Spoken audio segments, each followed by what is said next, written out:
Hi, how are you? Good. So glad to have you here. Thanks, same here. Love the Brand Innovators backdrop. Looks fabulous. So thanks Yes, for using. I've been using that all day long. Oh my gosh, it's Sebnem great. already has a leg up on me. Mine is not on.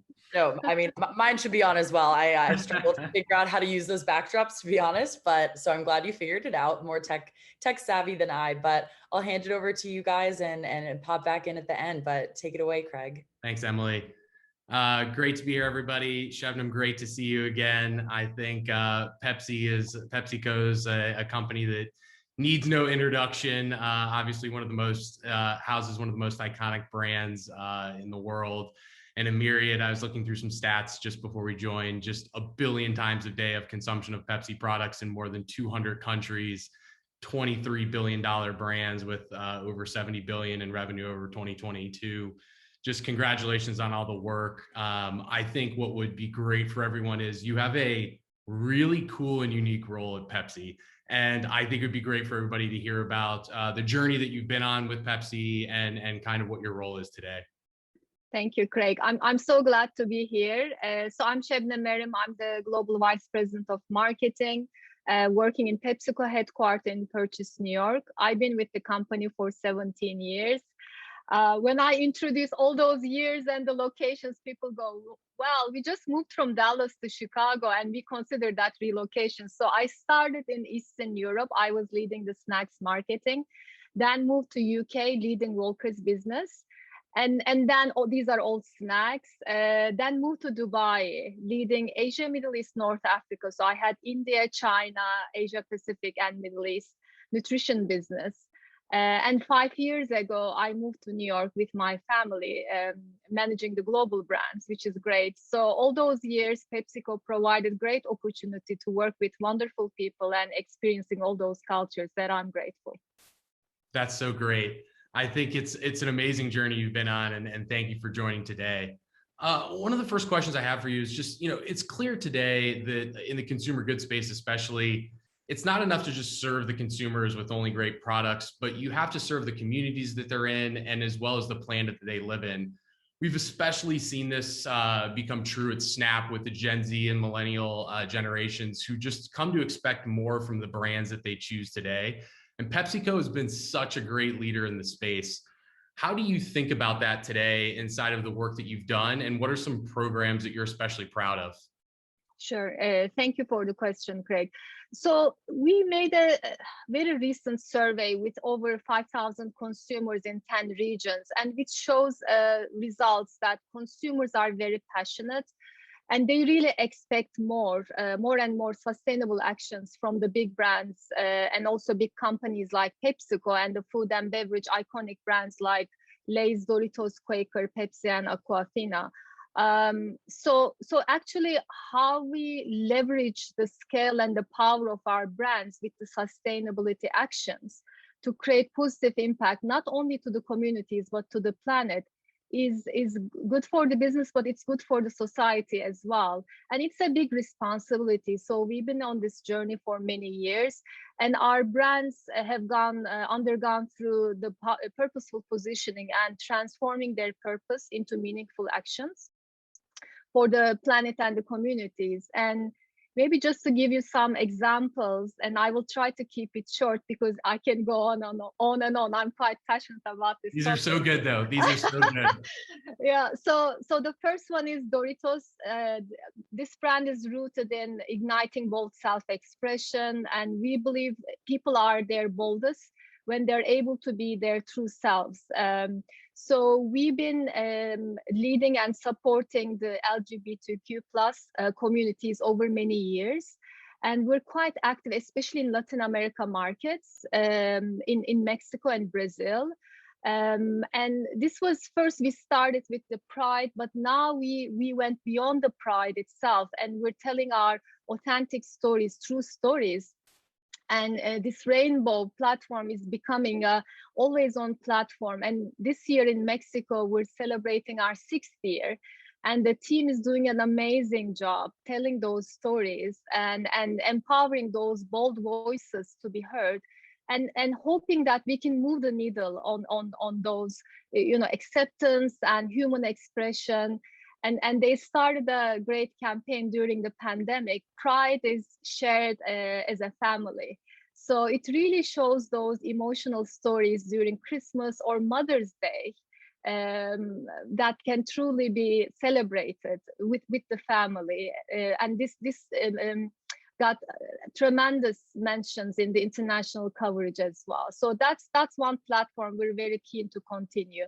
The other one is with Lay's. So we've been partnering with PepsiCo Foundation and the organization called CARE behind the program She Feeds the World. So this is all about building the advocacy of equality for women farmers in agriculture.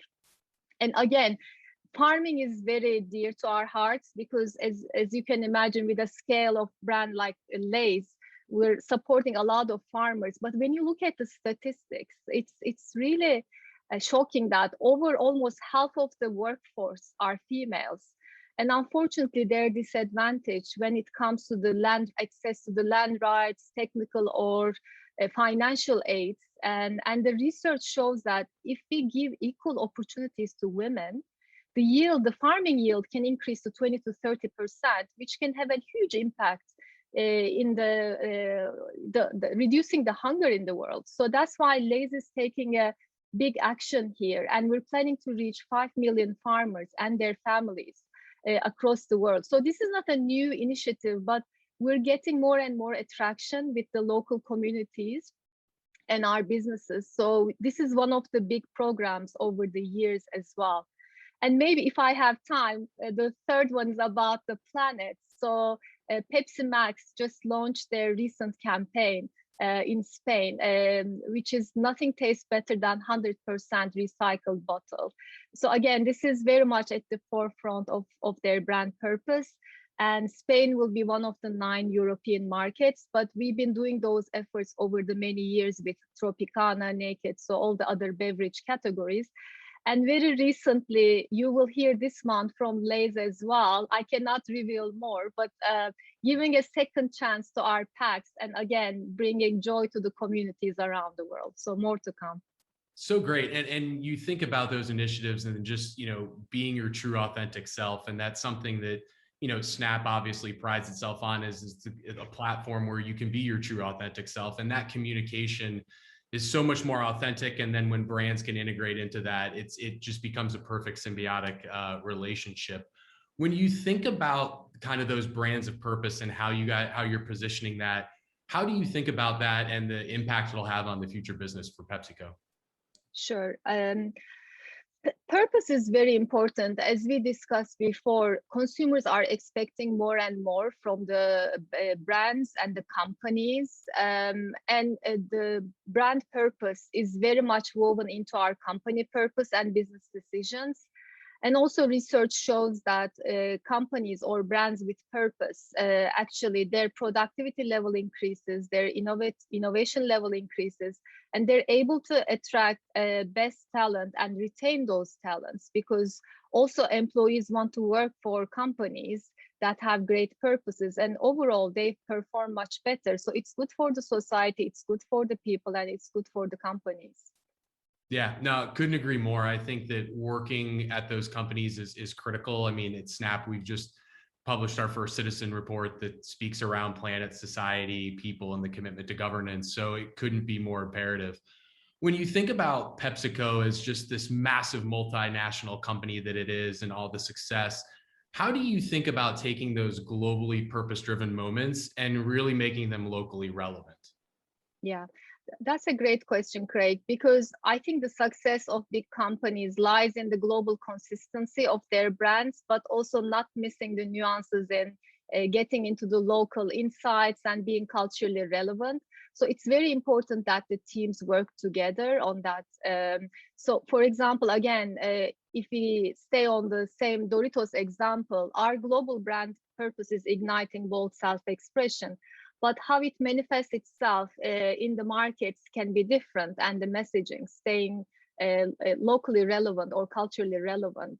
So we talked about the Latin America example of the rainbow and the LGBTQ. In the US, last year, it was all about amplifying Black voices. So we partnered with the BET Media. So we gave a stage, amplified the stage for the Black creators to showcase their creative art and messaging. And similarly in Turkey, they're going to be focusing on failure is for the bold, which is quite bold, if I may say. So they're launching a campaign, Dorto's Courage crowdfunding, and which showcase to the consumers and the youth to show that they should not really deviate from their passions or interests, despite of the fear of being failure. So those are some of the examples that we will continue to tweak the messaging according to the local needs. That's great. And I have to remind everyone, if you have any questions for Sebnem, please put them into the Q&A. We'll have some time at the end to answer. So if anything pops in as we're going, please enter them in. But pivoting the conversation just a little bit, Sebnem, I think one of the most interesting things that's happened over the last kind of year and a half is this shift in consumer behavior. And we all know that COVID was a big piece of that. And I think one of the things that Pepsi did really phenomenally was staying agile throughout all of that and kind of staying attentive to consumer needs. And as that consumer journey has changed over the last year and a half, just making sure that the brands were positioned to support their consumers during that time. In your unique purview as a global leader, seeing so many different regions and the consumer needs across the board, what are some of the shifts and trends that have been most notable to you? Sure. I think one thing COVID taught us is to be better connected with the consumers and those shifts, because they were changing so rapidly, right?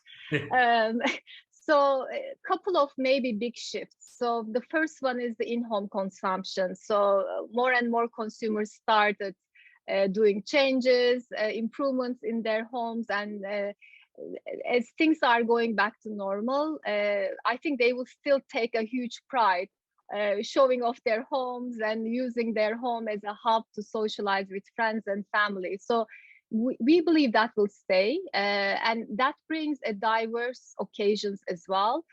We call it almost like a convenience store relocated in your house. So as a company, we need to make sure that our products and the messaging is relevant for those occasions.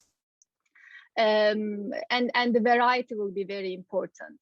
So the second one is also, when we look at those in-home consumption, there will be new skills added, because people acquired new skills during COVID, whether it's baking or cooking. Again, probably that will not go away. And that will bring probably a new version of healthier snacking. And the definition of health also changed. So from the traditional physical health, consumers started preferring more like social health or mental health. So as a company, as a leader company, we can no longer talk about taking the negatives out, like the sat fat or the oil. We should be looking into innovative ways to offering snacking options for the customized needs of the consumers.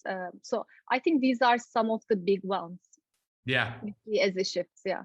No, it's so true. And I think, one of the things you start to see is the consumer communication retention and how consumers are harvesting that information and ingesting it and then making lifestyle choices. And I think, we've noticed that. I think one of the great partnerships that we've been fortunate enough to do with PepsiCo was our Super Bowl lens that we did. And in the way that we communicated back to the PepsiCo consumer base and the Cheetos fans, and we made an entire Super Bowl commercial traceable through augmented reality. And, we were able to steal the Cheetos bags, and we saw 50,000 people engage with that. And that sort of engagement has become just more and more prevalent, I think, with your consumer base and consumers across the globe. How critical do you think it is for you guys to continue to stay on the leading edge of that innovation, and how you speak to your audience to communicate those health messages and those brand benefit messages as that evolution happens?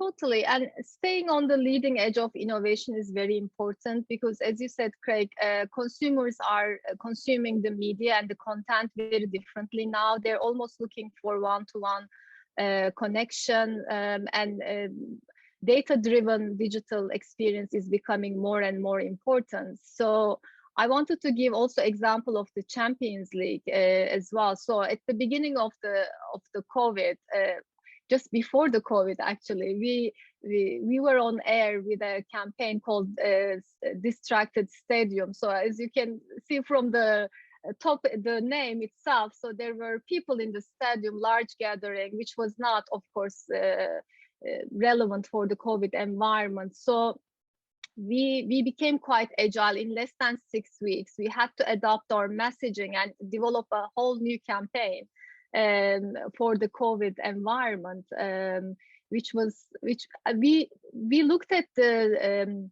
how consumers spend their time at home and through the social listening, and managed to pull a campaign, 360 campaign, which was called "Drop Everything, It's Game Time." So you see consumers abandoning their half-finished puzzles or half-baked cakes to be in the football mindset again. So we leveraged that in the UCL last summer.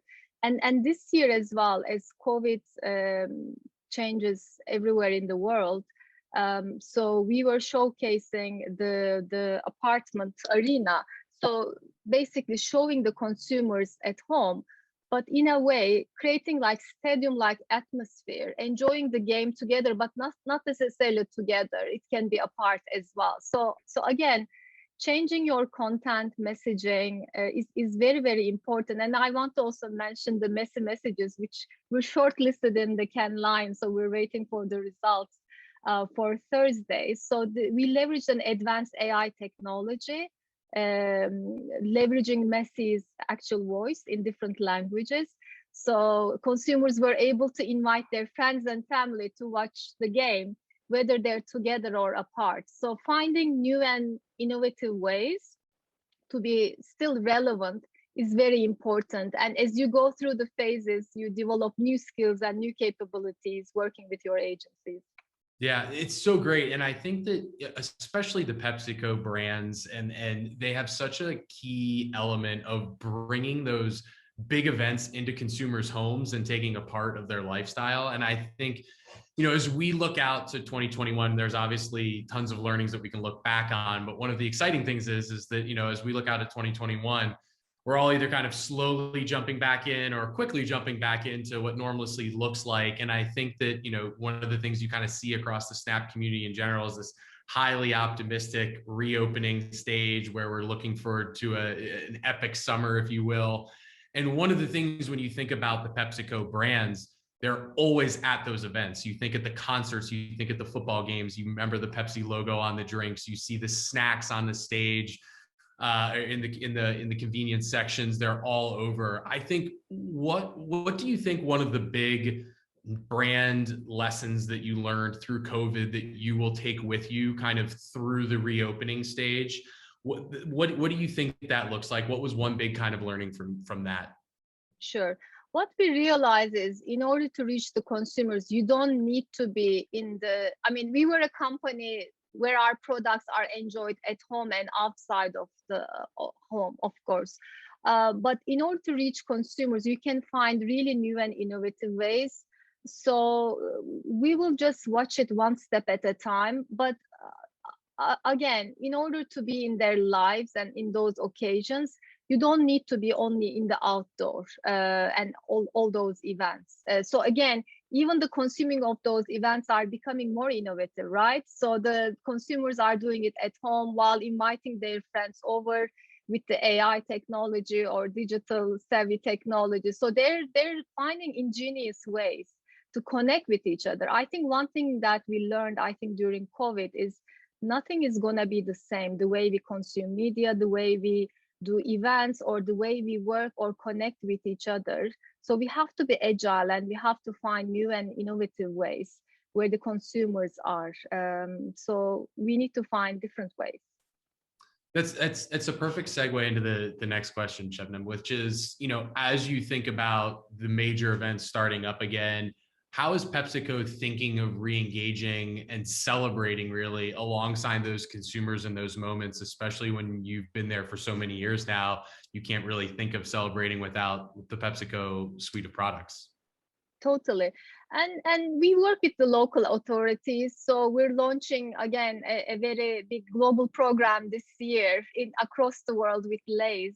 But we work with the local authorities, making sure that we adhere to those regulations, social distancing, wearing masks, all of those. People also this is a time people want to be outdoors and also reconnect as well. So we don't want to miss the opportunity, but we want to be still responsible and also give the messages to our consumers while they're consuming our brand. Still adhere to those important elements, I guess. But we will be present. So definitely we will be in their lives in those events as well as things are opening up. That's great. So we're going to do, please put in any questions you have. I've got a couple coming in, but we're going to pivot and do a quick little fun 6-question lightning round with Sebnem, just so you can get to know a little bit more about her. So we'll do that. And then while we're doing that, we'll kind of let some more questions flow in and then tackle those next. So Sebnem, have to ask, Cheetos or Lay's Classic? Oh, that's a difficult one. I'm more Lay's Classic. Yeah. Lay's Classic. I tend to agree. Super Bowl or World Cup? Oh, World Cup. Wow. Unfortunately, football has been in our culture. I'm from Turkey, so that's why football is, I watch it all the time. So I would say World Cup. I love it. Regular Pepsi or Diet Pepsi? I like Pepsi Max. It's quite different taste. So I would prefer Pepsi Max. Yeah. Right in the middle. I like it. The Super Bowl halftime show, Justin Timberlake or Prince? Oh, Prince, definitely. And I had the opportunity to watch him in London. He's just amazing. That was probably the best answer that you could have had. We could probably stop there. But I have to ask, snap lenses or snap filters? Oh, snap filters. I'm having a lot of fun with my kids as well. Yeah, discovering new things. It's the great kid connector for sure, the filter. And then last one, salty or sweet snacks? Oh, salty. I'm a big fan of salty. Even before joining PepsiCo, I would prefer salty anytime. I love it. Okay, great. Well, we've got a few questions that have come in. So I love this one. When you think about bringing the brands with purpose to life that you just talked about so eloquently, what's one of the biggest challenges that you've faced bringing that to life globally? Sure. So brands with purpose should not be a marketing only initiative or a sustainability initiative. I think it requires a big effort from cross-functional teams, and it's not always easy because we tried that in the past as well. But at the moment, the reason why we got a great momentum, I think marketing should play a big role of almost like coordinating all those functions. But when we were building our purposes for our big global brands, we were connecting with our agro team, supply chain, diversity and engagement, our PepsiCo Foundation, insights team, your creative agencies. So it requires a really multifunctional skills and knowledge if you truly want to do your purpose and translate into meaningful actions. The second one, I would say, it's a long-term investment and long-term thinking. Don't think about it. It's a one-off activation. So again, and it should be very much integrated into your company's purpose.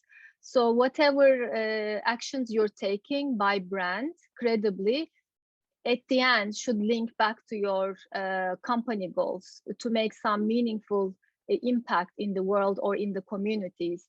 And the third one, I would say, it's like, don't try to do it alone. There are so many great partners, so many great NGOs. Just select them, work with them. It's a long-term investment, and they're quite passionate about whichever field you choose. But what I've seen so far is so much better and easier with the partners, and leverage your local business, definitely. Again, local with the global purpose and the local excellence is the best formula. Yeah, and you've really seen that come to. I mean, I can't tell you how much it's been so great watching Pepsi work locally back and seeing all those frontline workers, and not only them, but just the support for small local business that goes into the work you guys have done has been phenomenal. I like this question as well. When you think about your kind of overarching media plan, how do you think that global media plan supports kind of this brand with purpose initiative, and what role do you see kind of media playing behind that to educate kind of outside of you and I talking about it on the Brand Innovators livecast, but what's the role of media behind that? Totally. Media is very important. And the way we work with our partners, definitely we have global media partners, but again, it's very important to connect with the local partners, because the way you segment the media and your audience is very, very important and very different. The market nuances, the local nuances are so different. And I would say, don't think about your brand purpose separate than your equity campaign or your big platforms like UCL or your flavors campaign. So your brand purpose and your sustainability actions should be all laddering up to the same brand growth strategy. Because otherwise it will look very separate. It will not be the same tonality. It will not be the same done in a same credible way. So I always tell my team and the local teams to treat this as one big plan, but don't try to do it all at once. Like, focus on one or two big ideas, and that's more than enough. But invest behind them on an ongoing basis, because we cannot just talk to ourselves, right? So the consumers need to understand and appreciate those efforts. And if you can leverage the media and turn those actions, your investment into a movement, that's for me the ultimate stage. So we're not there yet, but we're hoping to be at that stage where, you know, consumers also help you to move the needle on those purpose initiatives. I think that's very important. Yeah, I love that, Sebnem, and it actually dovetails really nicely into the next question, which is something you kind of alluded to before in the conversation, which is, you know, over the last year, how has PepsiCo kept a drumbeat on the consumer needs and expectations from the consumers? And you kind of mentioned one of the learnings from COVID was needing to get more responsive quicker and keeping that drumbeat on. So how did you guys do that? Yeah, I mean, we leverage a lot of techniques, internal techniques, inside techniques. In the past, the way we used to research or the way we used to evaluate was quite traditional. Like, it used to take a lot of time to assess an innovation idea or assess a campaign. Now, thanks to our insights, tools, and techniques, we're becoming so agile.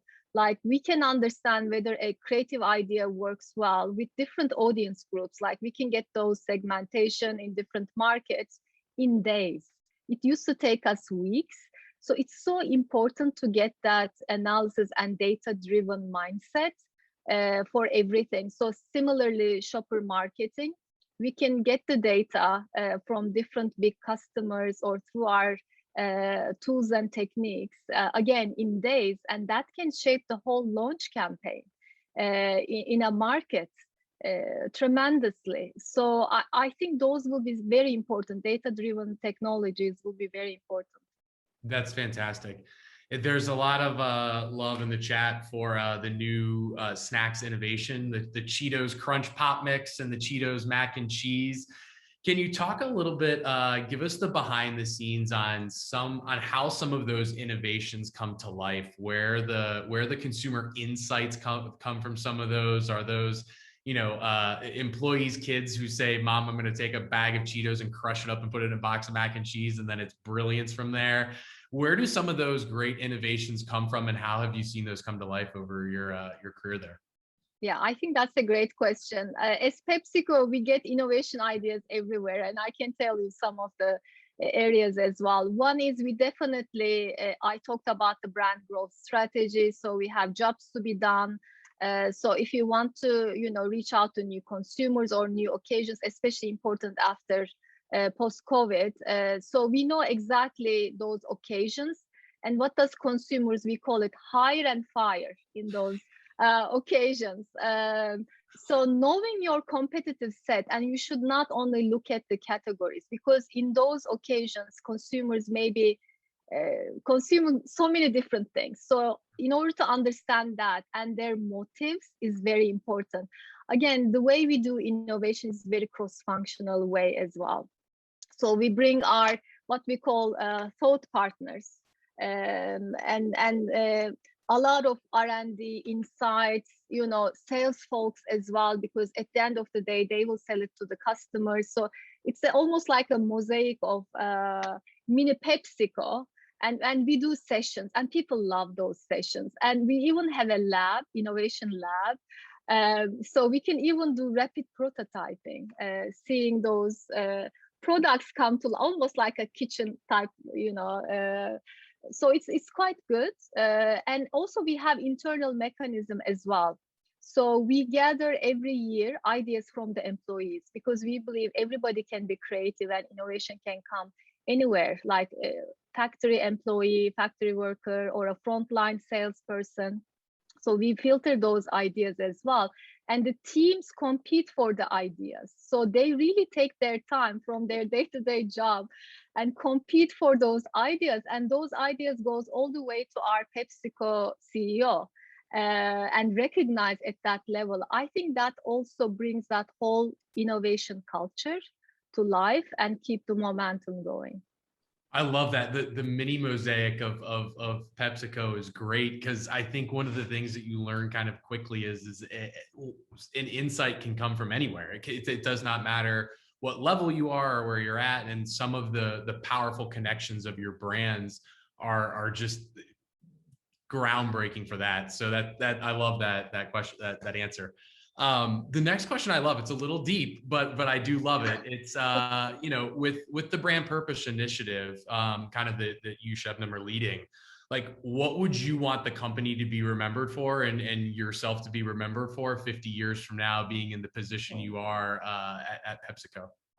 That's a very deep one, but it's very dear to my heart as well. I think what I would love to be remembered for is our brands taking an action responsibly and credibly, leveraging their own tone of voice and creating an impact. It doesn't need to be solving for everything, but taking the right steps in the right way for the communities and planet. It's very, very important. And companies are doing what they need to do, but I think that if brands can do it in a credible way, consumers would be more inclined to connect with brands, almost in an emotional way. So I would love to be remembered, if one way or another, if we can create and make a difference in the world or in the communities by those programs. Yeah. That's amazing. I think one of the interesting things in the themes that I've seen inside of these questions is just the cultural relevance of PepsiCo and how the brands are kind of transcending. And really, you see that in your advertising that we've been lucky enough to work with you on, and in some of the lenses and the videos that you've done with the team, and how creatively you've kind of orchestrated your message out to the consumer base. When you think about kind of the next 10 years of that, with the brands to purpose life, with where the consumer journey is going, kind of as you mentioned, the different jobs to be done that you're filling off, what would you leave kind of the group with as your kind of key action steps as you kind of look out over the next 10 to 15 years of where you want to take some of these brands and the stories that they have to tell? Yeah, I think walk the talk is very important. And I think every brand should their own different path and different way. So Lay's cannot behave like Doritos, similarly Pepsi versus Aquafina or Quaker. So I think every brand should their credible way to make a positive impact in the world, and give those right messages in a consistent way over the years. Again, this is a long-term investment, long-term building the brands. And I believe if you don't build your brands with purpose, it becomes quite gimmicky. It becomes you don't stand for anything, or it doesn't look credible, especially in the eyes of consumers and key opinion leaders. That's a real must, and that's what you owe to the brands you're leading as a global lead or a regional lead or an agency. Like, you should really drive for that. Yeah, no, I couldn't agree more. I think that's so on point. And, you know, one of the things that we just continue to see is that authenticity matters, right? And having brands having that consistent theme across region, across country, across globe is laddering up. I think maybe the last question that kind of came through that was really interesting was just your take on e-commerce. I think as the change from COVID that is exacerbated it, it was already probably moving in that direction. It's just very much poured gasoline on the fire to kind of spark e-commerce. But from your global purview, do you see that trend kind of sticking? Do you see consumers expecting their PepsiCo products and their snacks to show up at their doorsteps, kind of as you mentioned, having that pantry in their house? Do you see that trend staying for the foreseeable future? Totally. I see e-commerce becoming more important, not only for consumers, but also customers as well. The way they get their even goods from the distributors. So I think the digital or digitization will play a very important role, because I think one thing will stay for sure is consumers and customers will be looking for convenience. And now that they could see that they could get it in 48 hours, or even in some markets like China. I'm working with China. It's just in 2 hours you can get anything you want at your doorstep. So I don't think there's anything going back. For companies like PepsiCo, it means we have to be really find customized solutions to look at those trends and look at the consumer needs and find product and packaging solutions. So packaging also goes hand in hand with those solutions, will be very, very important. That's amazing. Well, it looks like our MC is here, but Sebnem, thank you for the chat and congrats on all of the great work you guys are doing over at PepsiCo. Thank you so much. Yeah, thank you both so much for being here. Really appreciate the time. And I know